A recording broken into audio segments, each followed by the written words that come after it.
kababayan, alamin na natin ang update sa lagay ng panahon lalo pat tumataas pa ang posibilidad na isang low pressure area ang mabuo at maaari ding maging isang bagyo. Ihahatid sa atin yan ni Pag-asa Weather Specialist Charmaine Varilla.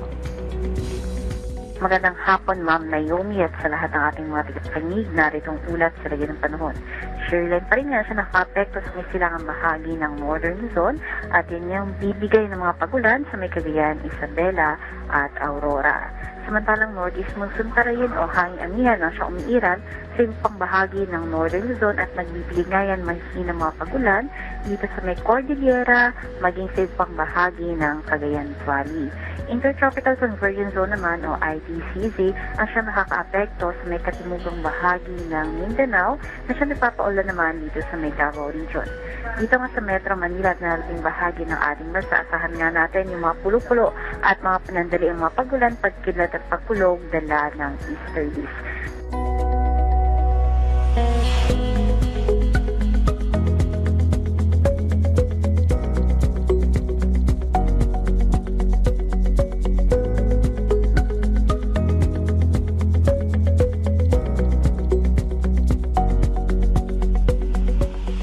Kasalukuyan nga ay meron na nga tayo na-declare na low pressure area sa labas ng ating Philippine Area of Responsibility at meron na ito ngayon medium chance na maging isang ganap na bagyo sa loob ng 24 oras. Kaya patuloy po tayo mantabay sa Pag-asa hinggil nga sa mga posibleng updates sa binabantayan nating low pressure area.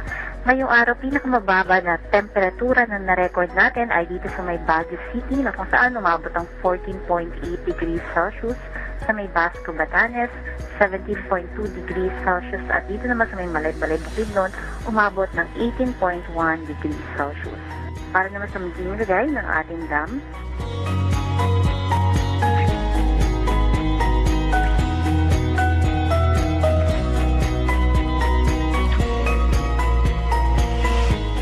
at yan ang latest mula dito sa Pag-asa Weather Forecasting Center, Charmaine Varilla, nag-uulat. Maraming salamat, Pag-asa Weather Specialist Charmaine Varilla.